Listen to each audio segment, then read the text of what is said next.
so that a death penalty case would be settled in 5 years instead of 20 years. In the same hearing, Palmer's attorneys asked that his statement to police be excluded because their expert believed that Palmer was also mentally retarded.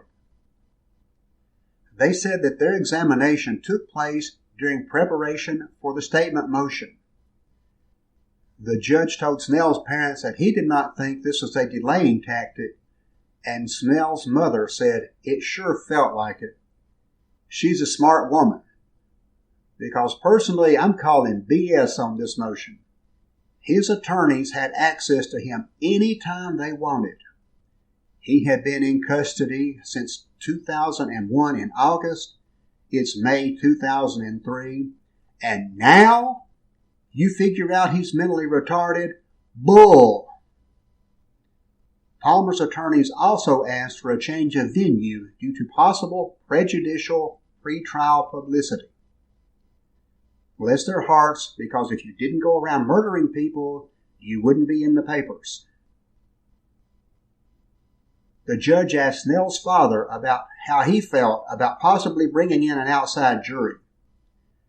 Mr. Snell didn't like that idea one bit, telling the judge he needed to find one in Rutherford County before going elsewhere. We told you earlier the wheels of justice run slow. In May, the change of venue motion was made. In October of 2003, 5 months later, the motion was finally denied. The judge did say that he would allow the prosecution and defense to question potential jurors individually about pretrial publicity and the use of the death penalty. In February of 2004, the results of LaTanya Taylor's examinations for mental retardation were revealed in court. Pamela Aubel, a neuropsychologist from Nashville, said she tested Taylor for 4 hours in November of 2002. She testified that Taylor was mentally retarded because her IQ was less than 70. She exhibited deficits in adapting to situations, and her mental retardation was shown before age 18. She also said Taylor scored poorly on 5 previous IQ tests, averaging about 66. The average IQ for a person is supposed to be 100. When District Attorney Bill Weitzel got his turn for cross-examination, he didn't pull any punches. He first confirmed that Aubel was opposed to the death penalty. He then asked a series of questions about how, if Taylor could not adapt to surrounding circumstances, how was she able to fill out an application to purchase a handgun? How did she work undercover as an informant for the Laverne Police Department, buying drugs in cases that ended in convictions? How did she drive a car, use a phone book, and place an order at Captain D's, pawn necklaces and other property, allegedly plan and execute a robbery in Nashville? Finally, how did she give a statement and interact with detectives after her arrest if she was mentally retarded? In March, the prosecution brought out its own expert, Dr. Eric Ingham. His testimony was markedly different from that of Aubel. He said that Taylor was able to purchase a handgun, work in a restaurant for a year, and work undercover as a drug informant. He also stated that the reason Taylor did not do well on IQ tests was that she was not motivated to do well. To support Ingham's testimony, a Laverne police officer tested that Taylor made 4 undercover drug buys under his direction. Other psychologists from the Middle Tennessee Mental Health Institute said Taylor was under their care for 30 days while being evaluated, and their findings were that Taylor performed at a borderline level with an IQ of 70 to 84. She might have difficulty adapting to some situations, they said, but she was not mentally retarded. One of the experts, Dr. Samuel Craddock, was asked why, if Taylor had an IQ of 70 to 84, did she score so poorly on the test administered by Pamela Aubel? His response is a gem. she may realize that now is the time to appear slightly disabled. On March 23rd, Judge Don Ash rendered his decision. In a 29-page ruling, the judge ruled that LaTonya Taylor was not mentally retarded and would face the death penalty. The judge wove together the testimony of several experts, noting that Taylor was able to maintain a savings account, use a credit card, and pay her bills, items not normally associated with people with mental retardation. Did you hear them lies? That's what LaTonya Taylor asked her mother in April 2004 after a court hearing in which the judge decided her statements made to police would be allowed in court. The conversations between Taylor and Detective Rick Hall, as well as secretly taped conversations between Taylor and her friend Brooke Nason, would be played in open court. On the tapes, Taylor said, "No, I swear to God I didn't kill them people at Captain D's." She also said, "I did have something to do with it," but blamed the actual murders on Percy Palmer. In another conversation, she said, "Now I'm an accessory to murder." Taylor admitted being high on marijuana, cocaine, and pills the night of the murders. She said Palmer gave her part of the proceeds from the robbery, which she used to buy more drugs. In July, it was announced that the jury would not be from Rutherford County after all. A jury would be selected in Chattanooga and transported to Murfreesboro for the September trial. Judge Ash said he believed an impartial jury could be found in Rutherford County, but if one could not be found, the trial could be delayed for months while another jury could be selected. Prosecutors conferred with the mother of one of the victims, who apparently gave her personal go-ahead for the changes. Prosecutors then agreed with the defense motion to have a change of venue, bringing in a jury from another county. LaTonya Taylor's trial was scheduled for September of 2004, but she had another date on the horizon.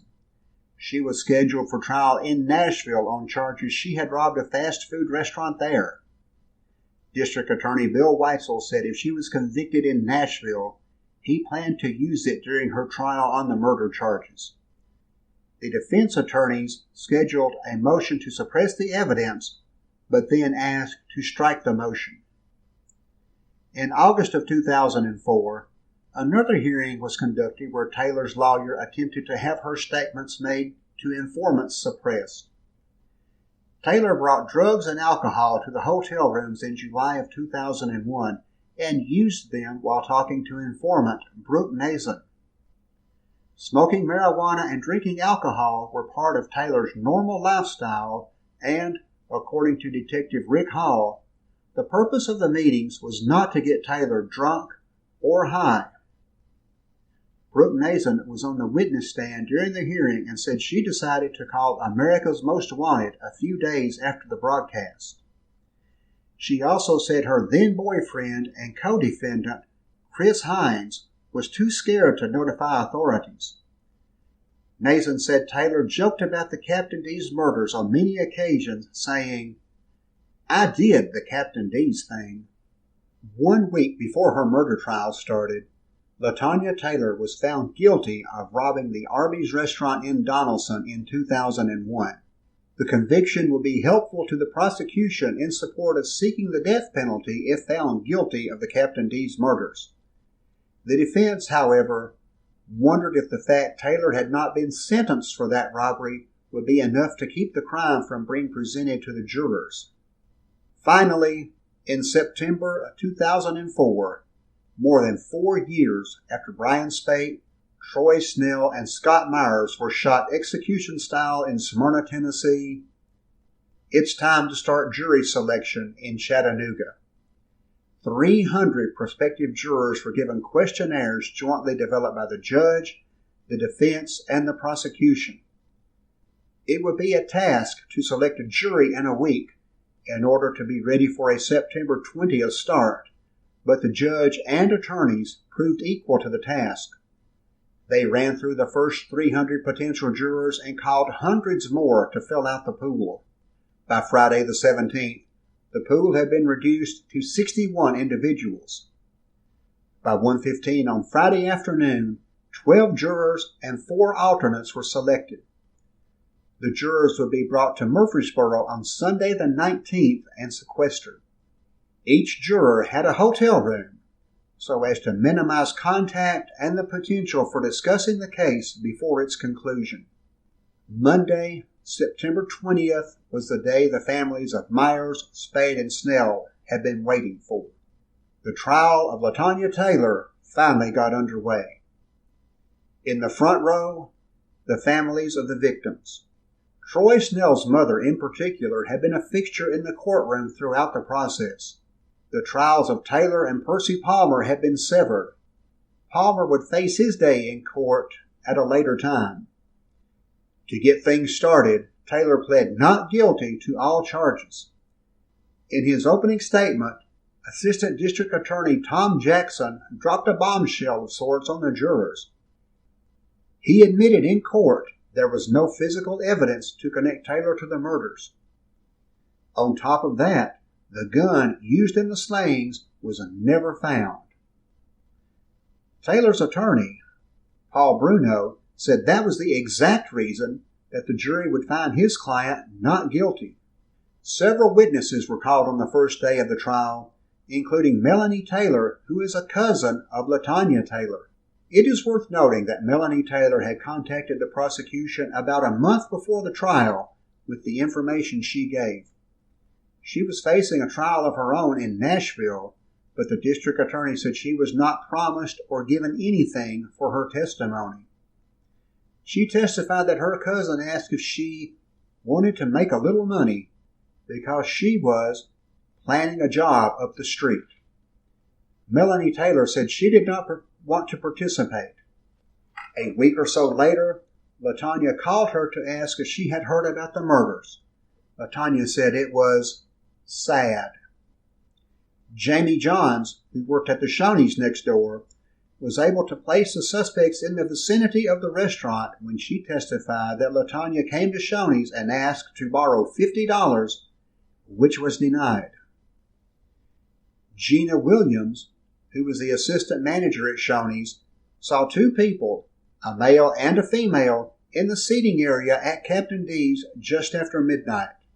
She said the woman had khaki pants and was carrying a backpack. She said the woman was thick, but in the days after the crime, she said the woman was about 5'5" and had a medium build.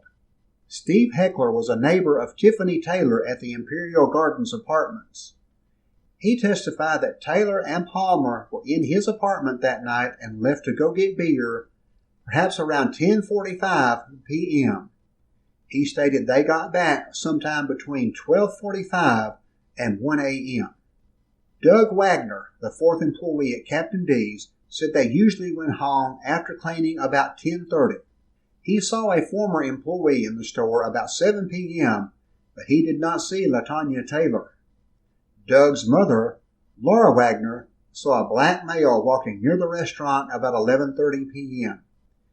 She testified that all the lights in the parking lot, as well as the restaurant sign, were off, and that was unusual.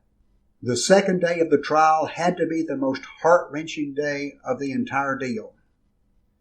The mothers of each victim gave a statement about their children. Troy Snell's mother, Billy, said her son worked at Captain D's in order to fix up his Mazda protege.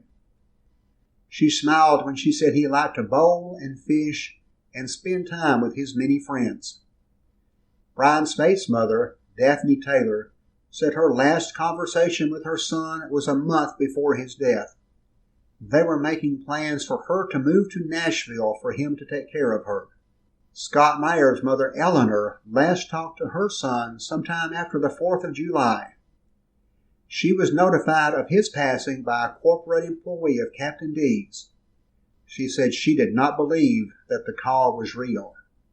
On the third day, prosecutors brought out more audio and videotapes made during Taylor's conversations with the informants. The prosecution had already admitted There was no physical evidence to place Taylor at the scene.